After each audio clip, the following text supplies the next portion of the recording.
우리는 만날 때 떠날 것을 염려하는 것과 같이 떠날 때 다시 만날 것을 믿습니다. 님은 갔지만은 나는 님을 보내지 아니하였습니다. 저희 부모님과 함께 살던 루한스크 지역의 학교들에게 러시아 폭격기가 폭탄을 투하하는 것을 보면서 많이 울었습니다. 이 전쟁이 시작되고 난 뒤 우크라이나 난민들은 지금까지도 언제 고향으로 돌아갈 수 있을지 걱정하고 있습니다.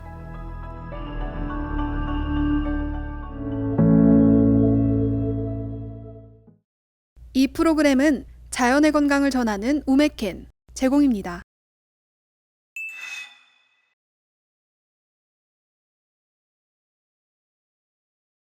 저는 우크라이나계 미국인 야노부스카야 옐리자베타입니다.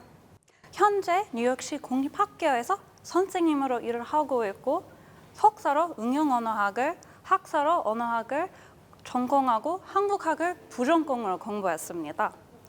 올해 로스앤젤레스 한국문화원에서 한글날을 기념하여 개최한 전 세계 한국어 시 낭송 대회에서 한용운 시인의 님의 침묵이라는 시를 암송해 대상을 받아 영광으로 생각합니다. 감사합니다. 제게는 아주 중요한 주제를 오늘 여러분께 이야기할 수 있게 되어 또한 매우 영광입니다. 오늘 여러분과 거리가 좀 멀고 낯설게 느껴지실 수도 있는, 어쩌면 모르실지도 모르는 나라에 대해서 이야기 나누고자 합니다. 저희 부모님은 저를 데리고 서유럽과 동유럽 가운데 경계 지점에 있는 우크라이나라는 국가에서 미국으로 1998년에 이민을 오셨습니다. 우크라이나 국기를 보면 파란색은 우크라이나의 파란 하늘, 노란색은 우크라이나의 끝없는 밀밭을 상징합니다. 그만큼 자연이 아름답고 땅이 비옥한 나라입니다. 저희 가족은 이민을 온 그날부터 지금까지 마음속 깊이 남은 잊을 수 없는 순간들이 참 많았습니다. 그 수많은 순간들 중 두 가지 사건이 제 마음에 아주 큰 영향을 끼쳤습니다. 첫 번째 사건은 2013년의 일이었습니다. 미국 텔레비전에 우리의 작은 고향이 나올 수 있을 거라고는 상상도 못했다라는 저희 부모님의 반응.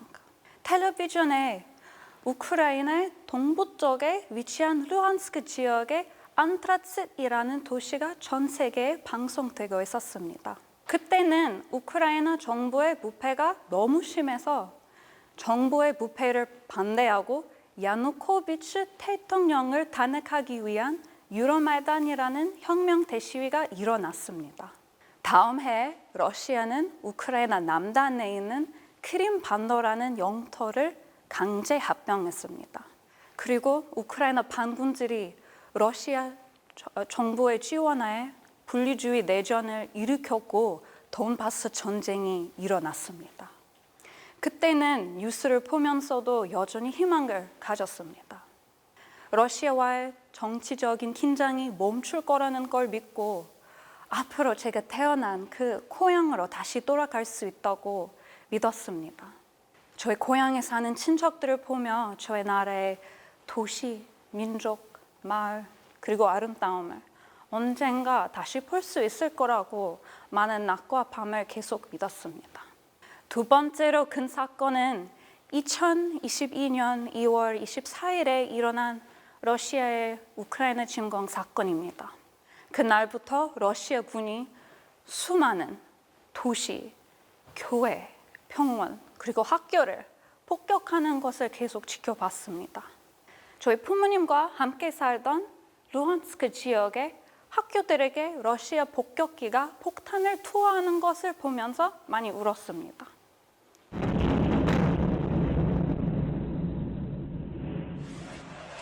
러시아군의 미사일은 아파트, 학교, 병원을 가리지 않고 날아들었습니다.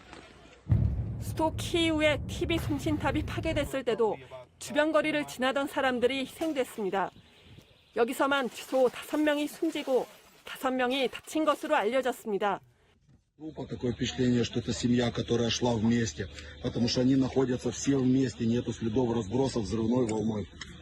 Вот сзади горящее здание. 공격이 집중되고 있는 제2도시 하르키우에서도 민간인 사상자가 속출하고 있습니다. Смотри, смотрите, девочка, просто девочка. Жили люди еще полчаса назад. 탱크를 막아서는 주민들에게도 러시아군의 무차별 총격이 이어집니다. Смотрите, скоты! Ой, Господи, оторвало ногу человеку. Вот это русский мир! 우크라이나에 사는 친척과 친구한테서 도와달라는 메시지를 계속 받기도 했습니다. 100년이 넘도록 많은 강대국들이 우크라이나를 담내왔지만 우크라이나는 독립하고 민주주의를 위해 싸워왔습니다. 하지만 러시아 정부는 우크라이나에 가하는 테러와 잔혹한 행위를 정당화하기 위해 허위 정보를 계속 퍼뜨리고 있습니다. 우크라이나는 국가가 아니고 우크라이나에 항상 러시아의 영토였다는 허위 정보. 또 우크라이나의 언어는 러시아어의 사투리에 불과하다는 허위 정보.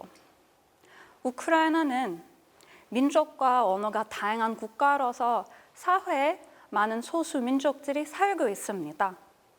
하지만 1922년부터 1991년까지 소련에 의해 통치되며 많은 사람들은 러시아어를 배우도록 강요당했습니다.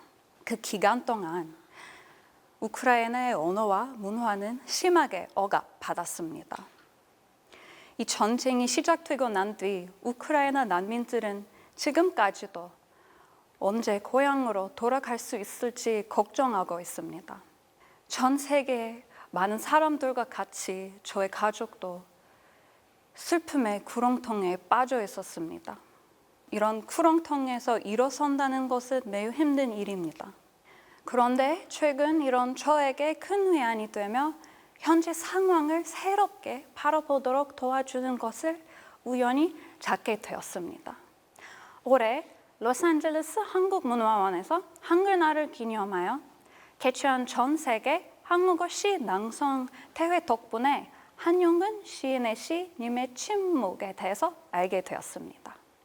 님의 침묵을 읽어봤을 때 가장 인상 깊었던 부분은 이 부분입니다. 그러나 이별을 쓸데없는 눈물에 원천을 만들고 마는 것은 스스로 사랑을 깨치는 것인 줄 아는 까닭에 걷잡을 수 없는 슬픔의 힘을 옮겨서 새 희망의 정수파기에 들어보았습니다. 우리는 만날 때 떠날 것을 염려하는 것과 같이 떠날 때 다시 만날 것을 믿습니다. 님은 갔지만은 나는 님을 보내지 아니하였습니다. 시인은 걷잡을 수 없는 슬픔을 희망으로 바꿨습니다. 지금 살고 있는 현실의 슬픔을 미래의 희망으로 전환하는 것은 제게 아주 큰 의미가 있습니다. 일제강점기 때 한영은 시인은 불교의 승려, 시인, 또 독립운동가로서 돌아가실 때까지 한국의 독립을 위해 활동하셨습니다. 1910년부터 1945년까지 한반도가 일본 제국에게 지배당하면서 수많은 한국인 독립운동가들은 잔혹한 행위에 맞서 싸우고 자신의 조국의 자유를 위해 싸웠습니다. 이 시대적 배경에 따라 이 시 속의 소중한 님의 부제는 잃어버린 조국을 상징합니다. 조국을 잃은 화자는 다음 생에서 조국을 다시 볼 수 있는 것이 확실하다는 것을 믿으면서 이 슬픔과 비탄의 구렁텅이에서 일어설 수 있었습니다. 이 시 덕분에 저는 상실감과 비탄이라는 감정에 대한 새로운 관점을 얻을 수 있었습니다. 잃은 조국을 이번 생에서 다시 볼 수 없다면 다음 세대에게 조국 독립을 마주할 수 있는 기회를 줄 수 있다는 것을 믿으면서 구렁텅이에서 일어설 힘을 냈습니다. 우크라이나와 한국 대한민국 두 나라가 처한 지정학적 환경은 매우 비슷합니다. 1945년 8월 15일에 한국은 일제의 식민 통치로부터 벗어나 독립을 이루었습니다. 하지만 3년 후에 끝없는 고통을 겪고 있는 한반도는 분단되었습니다. 현재는 한국은 유라시아의 동쪽에서 세계적 강대국 사이에 낀 중간 국가입니다. 유라시아의 서쪽에서 우크라이나의 상태는 마찬가지입니다. 마지막으로는 한영은 시인처럼 자신의 나라의 독립을 응원한 우크라이나 시인에 대해서 소개해드리겠습니다. 19세기 작가 타라스 셰브첸코는 우크라이나의 문학을 대표하는 국민 시인입니다. 타라스 셰브첸코의 가장 유명한 시 중 하나는 자포비트라는 시입니다. 이 시의 제목은 유언이라는 뜻이며 우크라이나의 민족의 자존과 독립을 응원한 진솔한 외침입니다. 자포비트 시에서 나오는 한 부분을 읽어드리겠습니다. 그때들의 자유를 굳게 지키라. 그리고 위대한 가정, 자유의 새 나라에서 날 잊지 말고 기억해다오. 부드럽고 다정한 말로 날 가끔 기억해줘. 당연히 우크라이나와 한국은 먼 나라지만 서로의 나라에 대해 더 깊이 알아가면 서로의 고통을 이해하고 공감하여 희망도 힘도 얻을 수 있습니다. 한국처럼 우크라이나도 평화와 자유를 사랑합니다. 우크라이나에 많은 관심을 가져주시고 우크라이나를 마음속 깊이 새겨주세요. 감사합니다. 이 프로그램은 자연의 건강을 전하는 우메켄 제공이었습니다.